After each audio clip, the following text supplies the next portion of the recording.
Good morning, and welcome to Sunday worship at First Parish in Concord.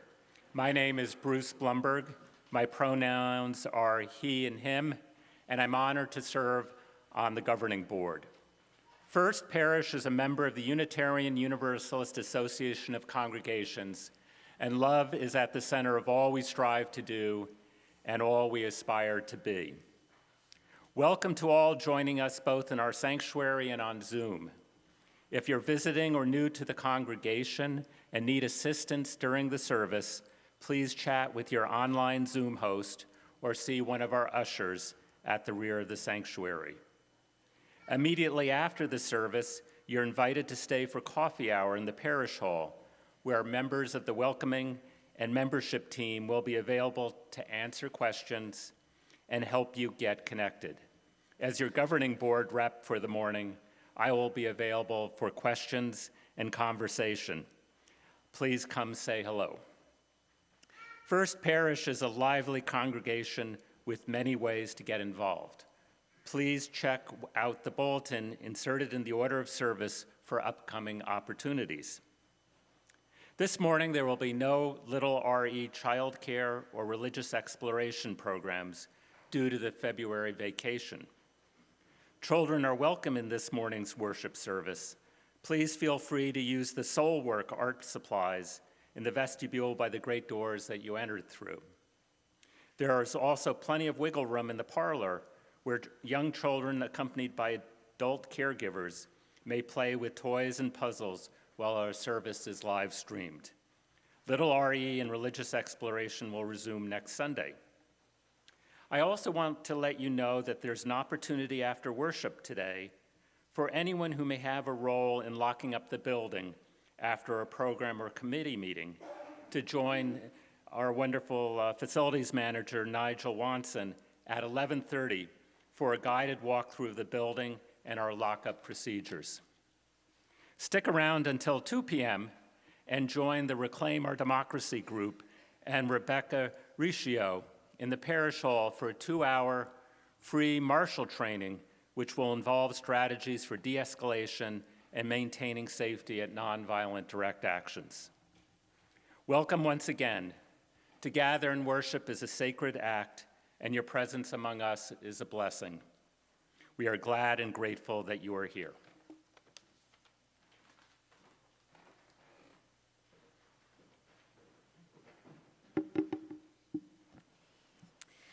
The chalice is the symbol of our Unitarian Universalist faith tradition, and so to mark the entrance into this sacred hour of worship, we take a moment to kindle our flaming chalice.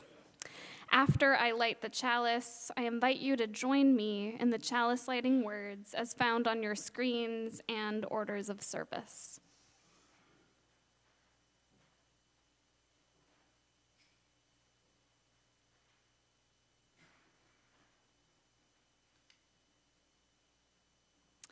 Take courage, friends. The way is often hard, the path is never clear, and the stakes are very high.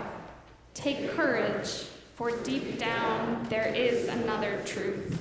You are not alone. We are about to enter into annual campaign season in which we renew our covenant with each other and members make financial pledges for next year to continue to support the various ministries within this congregation and beyond. Throughout the annual campaign season, many of our Sunday services will begin with testimonials, where some of our members will share their answer to the question, why First Parish? This morning, we are delighted to welcome up Jim Reynolds to offer his testimonial.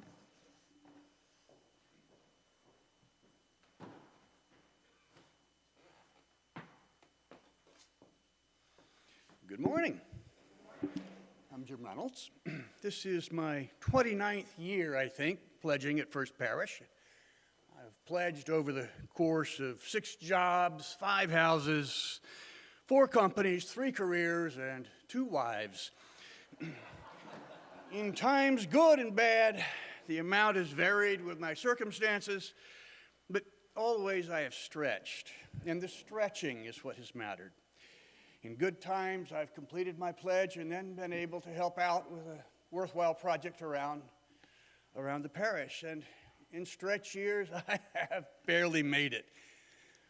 But karma is the way of the universe. And the rewards have come in proportion to my stretch, not in proportion to the dollar amount. I have devoted myself to First Parish. My time, my talent, my treasure have all gone into participating in this community.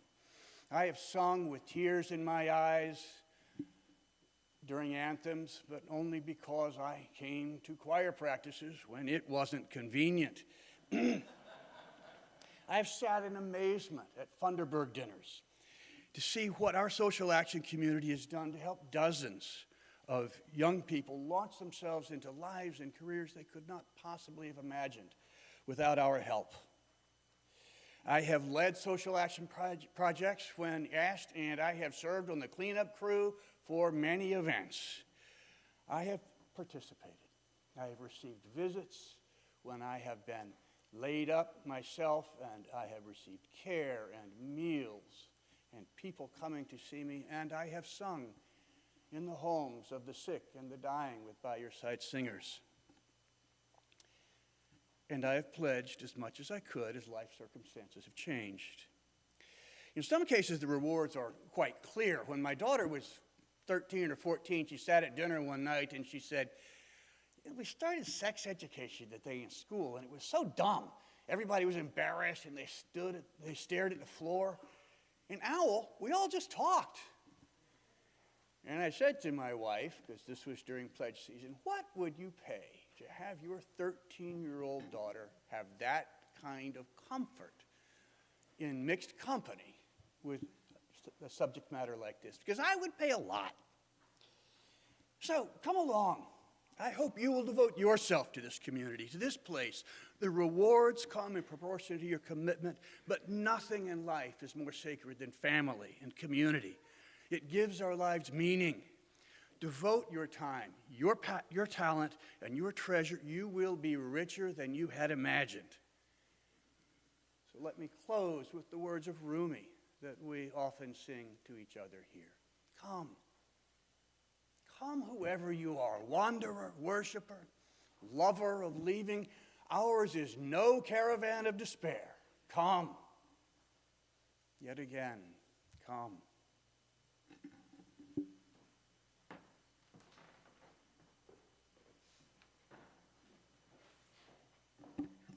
Thank you, Jim.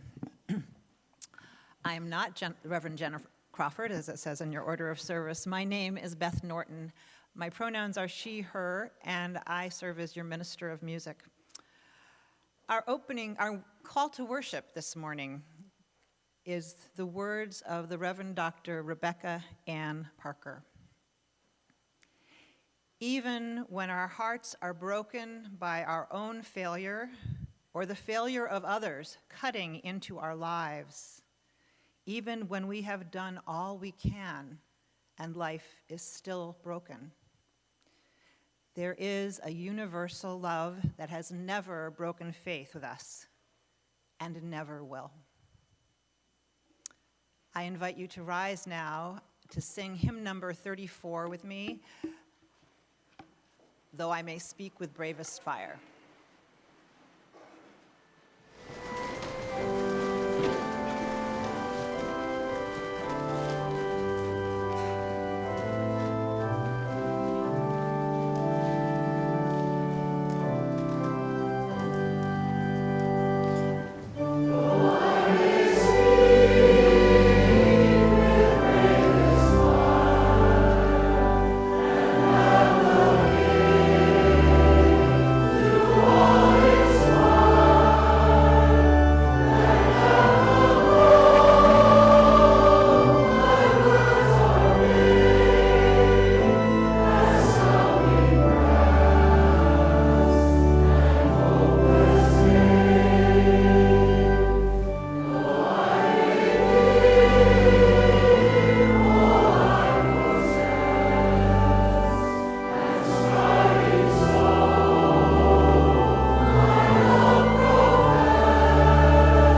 The theme of today's worship service on this Valentine's Day weekend is resilient love, which can be a quality of romantic love, but is not only about romantic love.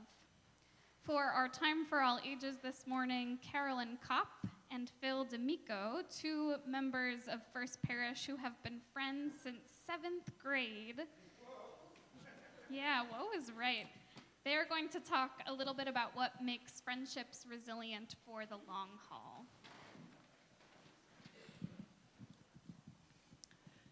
Good morning. Yes, Good morning. indeed, we have been friends since the 7th grade, although neither one of us really remembers how we met. We were in the same classes, the same social group of guys and girls, and we were just there for each other. So we were, and what's interesting is, having been friends for so long, we've seen so many different versions of one another. And we've gone through what I refer to as the secular sacraments, which is relationships, college, marriage, family, aging parents, and now retirement. So we've seen different versions of one another, and each of those versions have strengthened our relationship and strengthened the bond we have together. And one of the examples of that is our ability to have humor in our relationship. Those of you that know Carolyn will recognize one thing that my daughter, Elena, actually came up with, which is she refers to Carolyn as the chatty one. So that's kind of stuck, but it's an example of how, because of our long relationship, we can tease each other about our quirks and our quirks. And she'll tell you a few of mine. Yeah. So. We also, another key to the success of our friendship is trust. And we were chatting yesterday for 2 hours, and Barry, of course, said, you're going to need to shorten that. But starting in high school, I really trusted my guy friends, and Phil was right there. He was one of them. And I just assumed that I could always trust my guy friends. And I learned later, in college, that was something that I couldn't do. And so I truly value that. And I think we also talked a little bit about patience and understanding of each other's quirks. So I'm going to let Carolyn talk about one of my quirks, because I think that might help to balance it out. Fair. Yeah, fair enough. Yeah. Well, I love to invite Phil over for dinner, for parties, or even here, and his wife Lisa and I have commented on this, that you think that you're talking to him, and then you realize, where the hell did he go? And Sorry. so it's not just you, it's not just me, but he tends to wander off. Thank you. And for those of you that don't know me, my wife is Lisa Bennett, the chair of the governing board, which kind of makes me first gentleman Yeah. here at First Parish. So just so you know, because the names are different and sometimes it's hard to keep track of things. So where are we? So parenthetically, Which is one of my quirks, yes, parenthetically. Okay. Our friendship really grounds us, and we've known many versions of each other. We've also learned that friendship takes work. It does, and as we've mentioned before, we've sort of shown up for each other in all of circumstances. And I think one of the themes today is resilient love. And what makes it resilient is that we have so much history together, that when little things come up in our relationship, we can look at the long view and say, I'm not going to let this little quirk or this chatty one or whatever influence how I feel about our relationship, because there's so much strength there. The other analogy I used yesterday was intertwined ivy, that as it intertwines, it gets stronger. And so with each each of those relationships, we've gotten stronger. We have many gifts of our friendship, many gifts that we have gained. For example, Lisa and I have become really close friends, and we share a relationship that's totally separate from Phil. Another is my relationship, and Barry's in my relationship with Elena. I mean, she's another daughter in our family, and we were really honored when Phil and Lisa asked us to be her guardian. So that's a wonderful gift. What else do I have to say? How did you come here, Phil? Yes, we actually came here because Carolyn had been here for so long and she was after us for so many years to join First Parish. So just to quiet her down, we joined. And actually, that's one of the greatest gifts of our relationship, is being here with you. So thank you, Carolyn. Right. So finally, we've learned to navigate the tough times. For example, when my mom died, Phil was there the next day with some soup that he made that I then made weekly for about a year. And we realized that to be a good friend, you don't need a plan when something falls apart. You just need to show up and maybe bring some soup.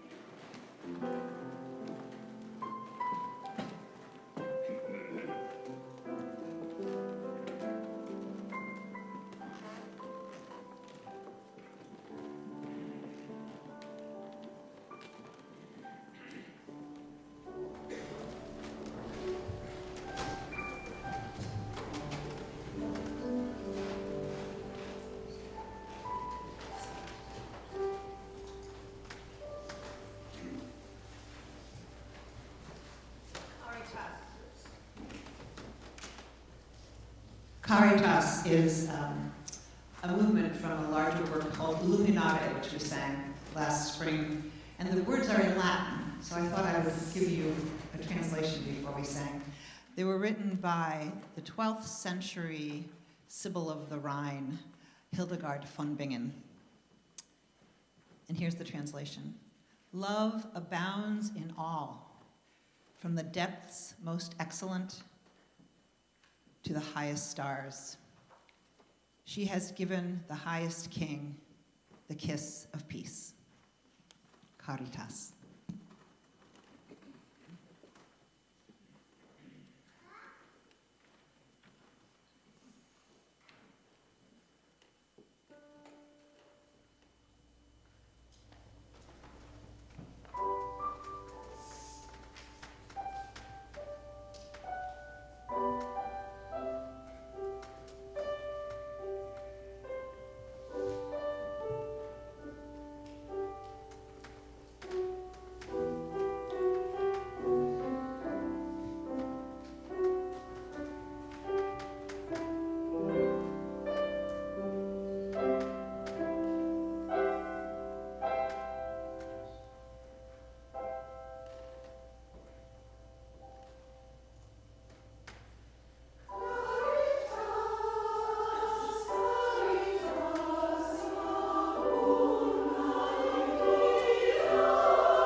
Will you take a few grounding breaths with me this morning?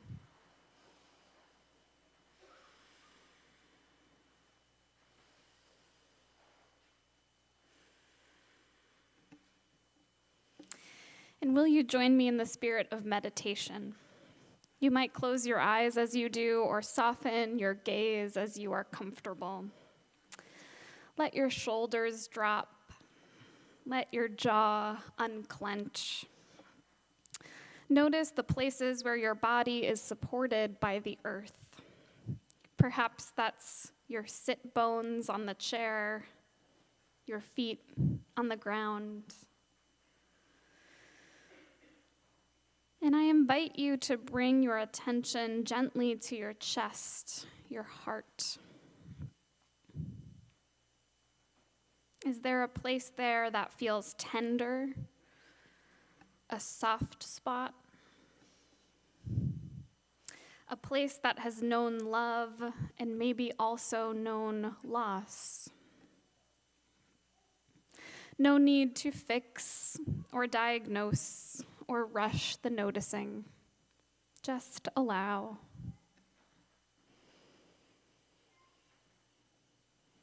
And returning to the breath and the rest of the body, where in your body do you feel steadiness? A place that feels grounded, strong, capable of holding what is hard. Perhaps it's your spine, your feet, your hips, your breath itself.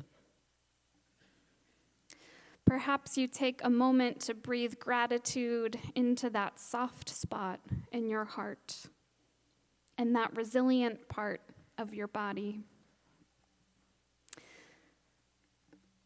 Perhaps you thank your breath for its ability to make all things new. And when you're ready, you may gently open your eyes, find yourself back in this space.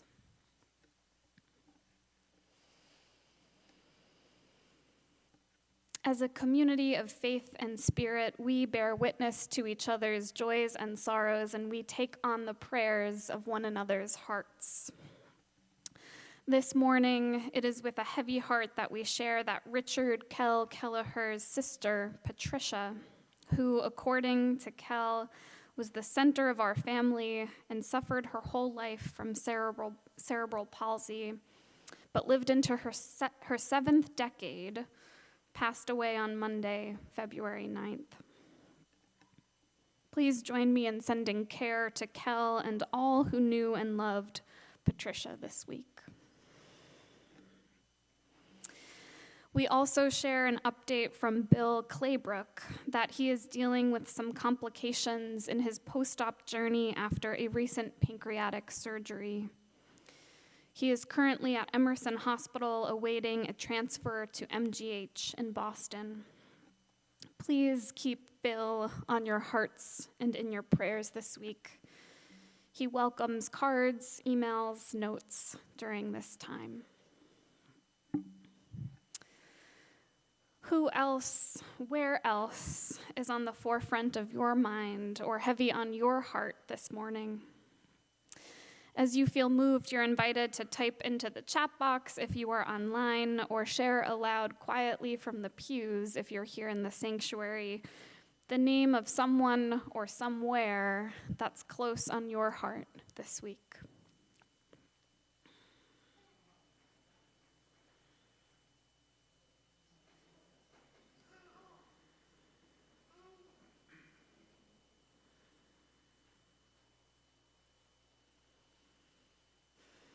And let us now hold a moment of loving silence for all that has been shared and the prayers that still remain in the quiet corners of our hearts.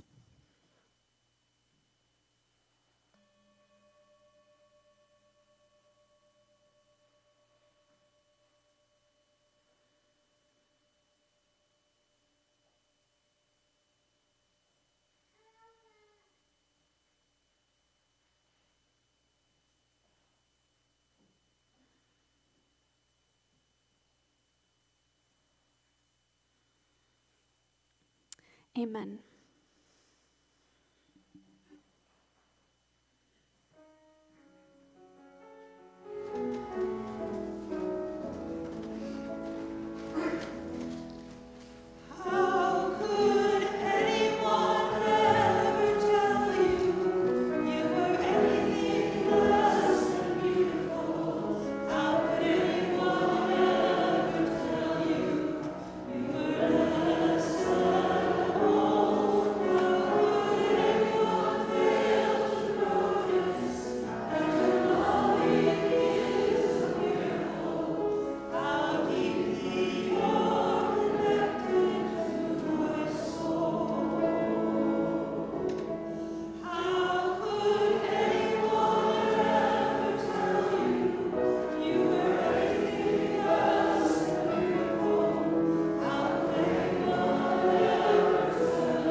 Hello, everyone. This is the fourth Sunday for the Sanctuary Boston offering, and I want to talk today about the Sanctuary Boston campus ministry. I learned about Sanctuary Boston during COVID, and they were a real lifesaver and anchor for me. And they have a relatively new program called the Sanctuary Boston Campus Ministry. As we know, our religious education programs are one of the greatest gifts that our faith gives to our youth and families and then into the wider world. But when a UU youth leaves their home and congregation and travels to college, should they be going there, Unitarian Universalism is largely absent from their lives. Sanctuary Boston is imagining something different and inviting you to help build it. We're organizing a cross-campus program so that every UU student that comes to the Boston area will know that there is a spiritual home here. Sanctuary Boston is partnering with UU college students to host spaces for worship, small groups, special events, and retreats. In the greater Boston area, UU students have been investing their time, talent, and energy to build a campus ministry program. And we hope that First Parish Concord and other UU congregations of the Boston area will match the students' energy by coming together to fund this ministry into the future. You may know that other faith communities know that young adulthood is a critical time of spiritual growth and formation of lifelong commitment to one's faith. The other faith communities on campuses walk the talk and invest resources in outreach and organizing to be strong religious presences on campuses. As UUs, we are not there yet. In the absence of UU presence, more than 75% of young people who were raised UU leave the faith and never come back. Sanctuary Boston Campus Ministry looks to change that. Through opportunities for connection and spiritual growth, we are building communities on Boston area college campuses. Please support us in this work so our youth have a UU home away from home.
Our reading this morning is excerpted from the Modern Love column of the New York Times, written by a pediatrics doctor, Dr. Thomas Hooven.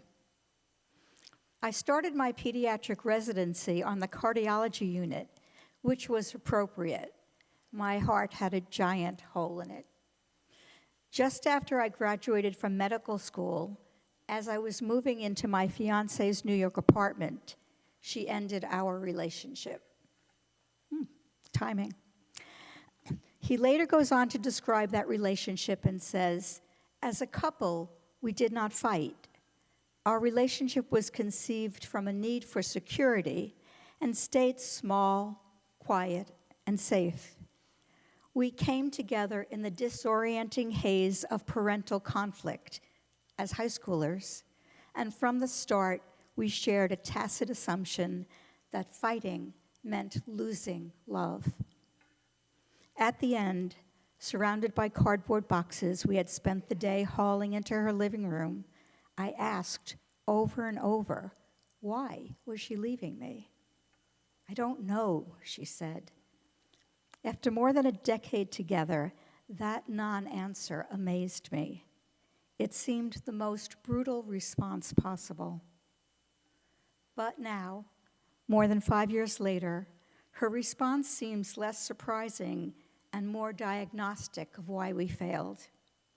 Our relationship had never developed the vocabulary necessary to express the many colors and intricacies of adult emotion. Our relationship, so long in the making and so quick to end, was like an ornamental piece of crystal, aesthetically pleasing, but lacking the resilience needed, and once shattered, irrecoverable. Toward the end of this essay, Dr. Hooven reflects on where he is now and his current relationship with his now wife. He writes, by the time I met my wife, I was a changed man and a real doctor, and our love developed differently from any I had experienced before. Less like a crystal vase, more like a basketball. Our relationship is made for bouncing, for the good and sometimes rough play that modern professional lives generate. We do have fights, oh yes we do, but they do not threaten our foundation. They deepen it. Here ends our reading.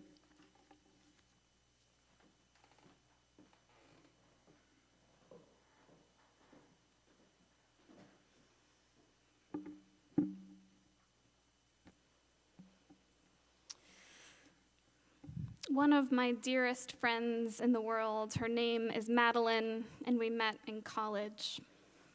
A native of Jackson, Wyoming, we haven't often lived in the same place, so we maintain our long-distance friendship by being religious about regular phone calls.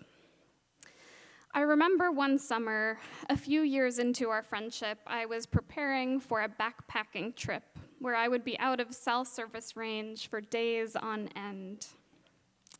Having met Madeline in the outdoor club in college, I remember sharing about my trip with her with a lot of excitement, where we would be camping, what freeze-dried food we were packing, and the flora and fauna that we might encounter along the way. In my excitement, I remember offering, while I'm away, if you need to reach me, only to have my voice trail off as I realized the reality. No calls were going to get through to me in the middle of the wilderness. But hardly a second passed before she interrupted, if I need to reach you, I'll draw on the love bank, and I'll be sure to fill you in on everything when you get back. Unbeknownst to me at the time, the notion of the love bank is a relationship model that was developed by Dr. Willard Harley in 1986, which conceptualizes acts of caring or neglect within relationships in terms of positive deposits and negative withdrawals. But I think that day, Madeline was speaking less about transactions and more from a place of abundance. What I understood her to mean was that the foundation of our friendship was so rooted and steady that even weeks of us not being able to talk could not unsettle it. The love bank, the lived memory of our friendship, the gifts that our friendship had given to each other, and the more resilient and known it had made us as individuals would be there, even when one of us physically could not be. It was one of those moments in life that flipped my understanding of things on its head. In my teens and early and mid-20s, the perfectionism that I struggled with, and still struggle with at times, had a way of coloring my relationships too. To use Thomas Hooven's metaphor, my relationships at that time were ornamental pieces of crystal.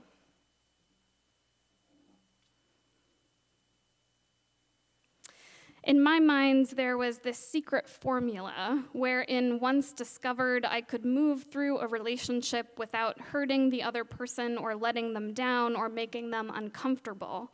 I felt so sure of this. And so in return, if I ever felt hurt or let down or uncomfortable, it was a sign that the other person didn't care enough to figure out the secret formula.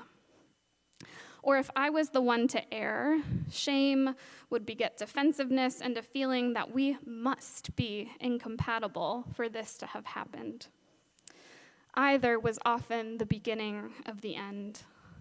As Hooven describes it, when relationships are conceived as glass vases, they're aesthetically pleasing, but lacking resilience, and once shattered, irrecoverable.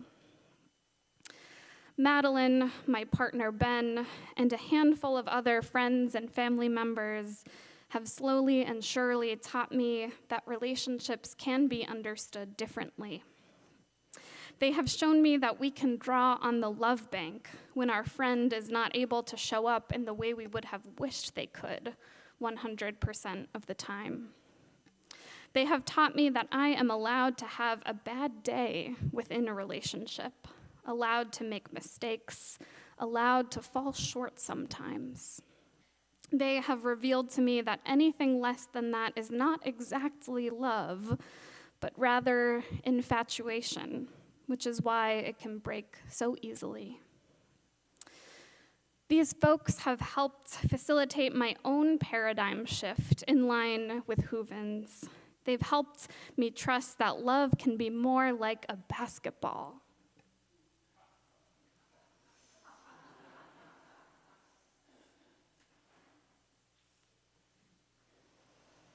Now I'm nervous about the basketball rolling over and knocking down the glass vase and then having that shatter.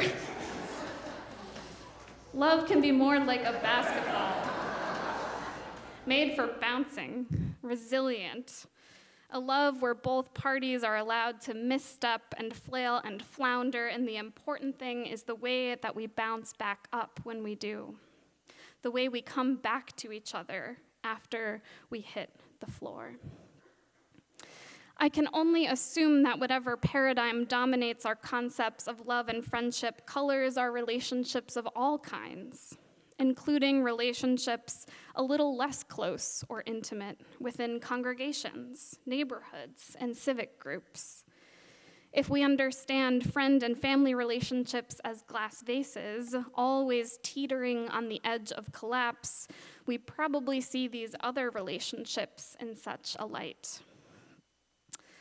And dear ones, I know this is not news to you, that we are in a time where the survival and vitality of progressive institutions like ours and the health of our relationships within them is crucial.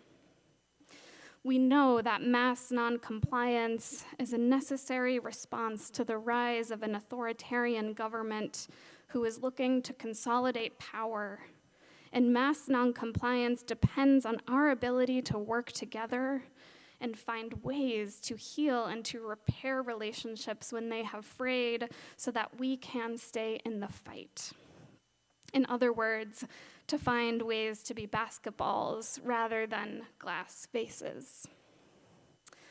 I love that the most recent version of our First Parish covenant makes this explicit.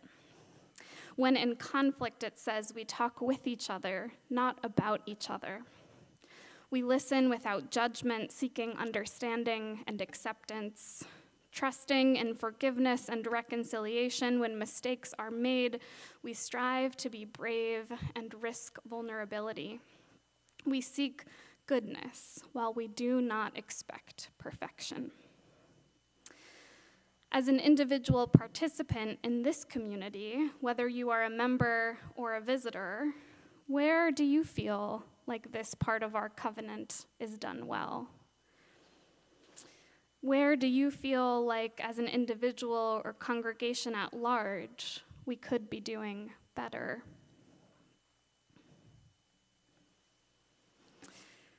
My ministerial formation team, which is comprised of Jane Blumberg, Dana Snyder-Grant, Peter Nobly, and Suzanne Brinker, encouraged me that any discussion of resilient love should consider how we apply or don't apply that logic to movements. For instance, our pro-democracy movement as one example. In her book, We Will Not Cancel Us, the pleasure activist and author Adrienne Marie Brown explores the emergence of cancel culture in progressive movement spaces in the ways we sometimes conflate holding people accountable with canceling, or more to the point, disappearing them. She writes, as these attacks grow faster and more vicious, I wonder, is this what we're here for? To cultivate a fear-based adherence to reductive common values? What can this lead to in an imperfect world full of sloppy, complex humans? Is it possible we will call each other out until there's no one left beside us? Is it possible we will call each other out until there is no one left beside us? Considered alongside the research conducted by Erica Chenoweth that nonviolent protests are twice as likely to succeed as armed conflicts, and those engaging a threshold of 3.5% of the population have never failed to bring about change, cancel culture poses a real existential problem. We need to be bringing more and more people into the movement for democracy, not screening them out. And when it comes down to it, our tendency to do the latter may stem from the way that we practice relationships on smaller scales. And by the way, it's worth noting, making explicit, that this sermon is not meant to be prescriptive or a one-size-fits-all approach. By that, I mean not all relationships are meant to be endlessly resilient. Sometimes there is a glass shattering on the floor moment. Sometimes walking away is the best thing we can do for ourselves and for the relationship. And I mean this both in the case of intimate relationships and relationships across political or ideological divides. And yet,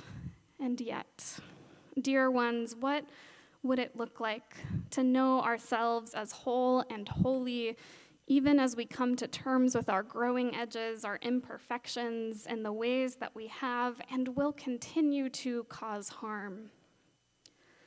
What would it look like to see ourselves as lovable in spite of all of this?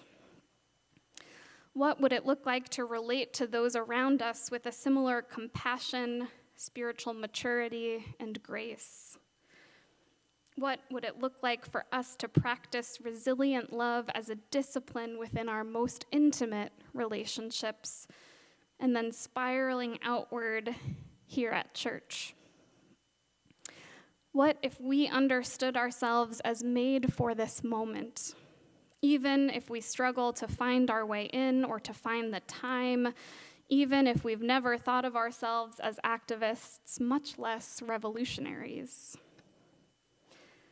What would it look like for us to practice resilient love within movement spaces with people allied with our cause, but who we sometimes disagree with or even get frustrated by? And what would it look like for us to relate resiliently with those not currently allied with our causes? What would it look like if we didn't dispose of or villainize people? What if one misstep was not a glass vase careening down and crashing onto the floor, never again to be recovered? What if we learned how to hold accountability while honoring the inherent worth and dignity of the person who causes harm? What if we really drew on the love bank when we needed to? What if we grew to 3.5% and counting in the doing? What if? I'd like to give Adrienne Marie Brown the last word this morning. She writes, "I want us to do better. I want to feel like we are responsible for each other's transformation, not the transformation from vibrant, flawed humans to bits of ash, but rather the transformation from broken people and communities to whole ones. May it be ever so. Blessed be, and amen."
Closing hymn is number 325 in the Gray Hymn Books, "Love Makes a Bridge." Please rise in body or in spirit and lend your voices in song.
now to join in our traditional benediction, which is up on the screen.